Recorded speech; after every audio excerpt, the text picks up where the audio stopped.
Hello everyone, welcome back to my channel. I'm Nola Reads and this is Watching and Reading. I'm here to review this Nigerian movie, Miss Kayin. So this movie opens with a white man exploring a forest with the help of old Benin natives, right? And the white man in the movie, I know the movie was trying to show us a white man, but that man that they used there did not look white to me. This godforsaken country. He looked more Indian. If he was Indian, considering the year that they put there, Indians were not explorers in Africa. I just feel like something was wrong about that scene. Like they should have gotten like a white guy. But then again, maybe this person is a dark-skinned white man. I don't know. Because sometimes when white men are dark-skinned like that, you might tend to guess that they are more of Arab. Let me just stop.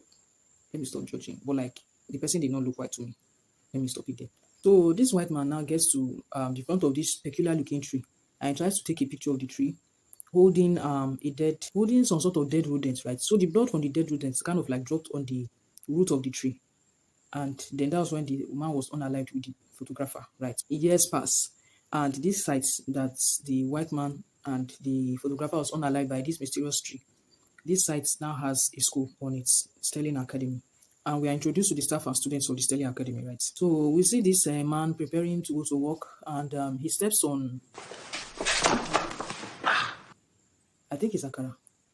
That thing looked like akara to me. But like when he stepped on it, it looked like akara that was not well done. Correct me if I'm wrong. That akara did not look well done. But anyway, he steps on it and whatever, and tells his daughter to, try and clean up and whatnot. He's going to work and all that. So we are introduced to one of the students whose name is Finn.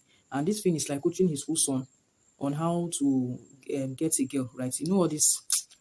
Secondary school now, those are the problems that they have in secondary school. Make plans for our intending relationship. All this because I really like you. Yours for. Can you listen to yourself? That's dead now. Don't you know you are finished once you tell a girl you like her? Secondary school and these they have big philosophies. Then we are also introduced to Fiona and Uti, who happen to be dating. Uti is the school star swimmer. Now, Miss Kayin is the school's French teacher. And another student, Chisom, her father is the principal, right? So Chisom's father, the principal, was telling Miss Kayin that the school's mock results for the French exam was quite disappointing. And that she'd have to coach the students better for WAEC exams, right? And we were introduced to another student, Amara. Now, Amara is mourning the fact that she got a C in French for her mock exams, and that if she should get a C in WAEC, it's going to hinder her chances of getting to Harvard. Okay, so at this point, I was confused again, but like I stand to be corrected. If I'm not mistaken, Harvard is an American school, right?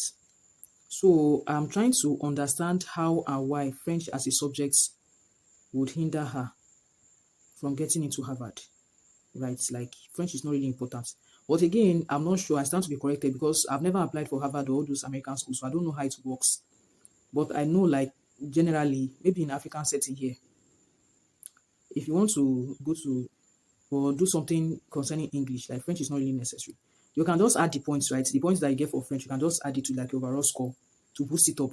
But like French is not like a main subject that is compulsory that you must pass. So I kind of was like confused about that. So I stand to be corrected. I'm not really sure. So Lami, who is Amara's best friend, is consoling Amara, trying to tell her that she's going to do better for WAEC. So Uti and Finn also walk into the class to console Amara. Somehow Lami turned the whole thing around, saying that Finn is trying to toast Amara because she dumped him.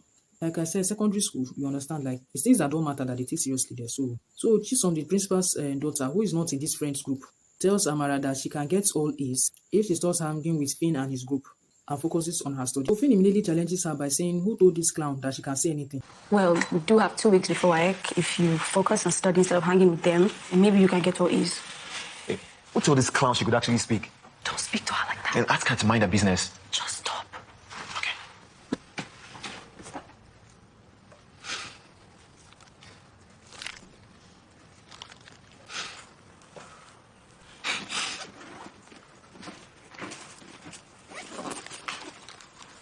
Are you mad? Are you mad? Just calm down now. Are you talking to me? Are you crazy? I should give this to my father, Abi. It's your father that needs it. Bastard. Look, you better back off before I give you something to think about. I didn't put it in your locker. Liar. Please, everybody calm down. Now, the group they are raising their voices at each other when another teacher, Mr. Mustafa, walks in. And he punishes the group, including Chisom, The punishment is that they should go to the school garden and put in manure. Now, unfortunately, till this movie ends, we never get to see who puts the corn in Chison's locker. One. And then number two, we do not even see the relevance of that corn in the locker because it is never brought up again. I personally did not even understand why the condom was even in that locker to start with. We move. We now see Miss Kayin in the staff room. A student is serving punishments.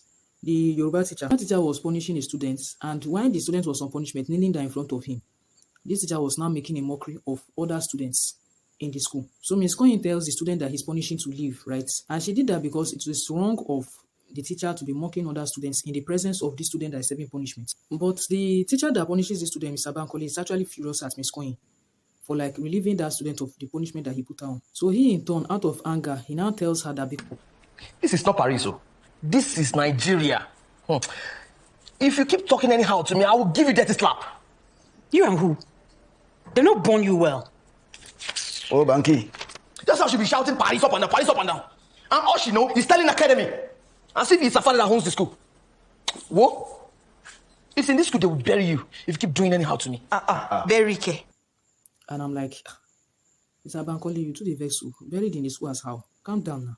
That's not rich like that. You see that Ms. Kayin and Mr. Mustafa have a kind of close relationship. And even the students know this. One day, the head teacher, that's Chison's father, the principal, Chison's father, calls Ms. Kayin to his house. So this school, Sterling Academy, is actually a boarding school, right? So students and staff stay on school premises. So the principal calls Ms. Kayin to come to his house. Ms. Kayin goes there. And then he discusses with her that the year before, the teacher that they had given the Y questions to keep, right, had actually leaked the questions to the students.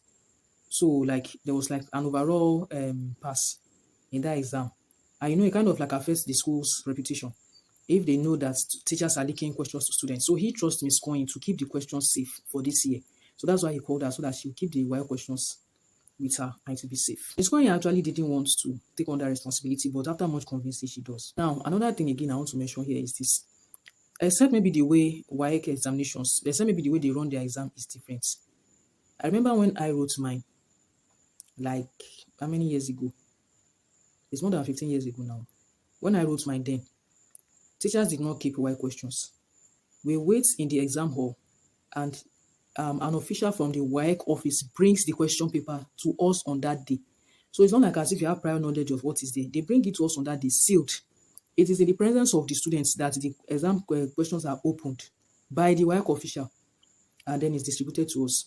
So when I wrote mine, that's how WAEC was doing it. And so I don't know if maybe years before I did mine, I don't know if that's what they do. They type the questions, they keep it to the certain teacher, and then the teacher brings it out on that day. So watching that, I was a bit confused about it as well. But anyway, you know, history. You know, there's like all these kind of things, they evolve over time. So maybe I guess that's what's happened here, right? So as Ms. Kayin is leaving the principal's house, right? We see Amara is going to the principal's house in order to ask the principal if she can drop French for the WAEC so that it does not affect her overall scores, right? Like that's just what she was supposed to do. Amara then sees Ms. Kayin leaving the principal's house. And Ms. Kayin has a fear for dogs. I would like to go my way. No problem. A pleasure. I'll be on my way too now, sir. No problem. That's the worst case of xenophobia if there ever was one. Xenophobia, that's the fear of dogs.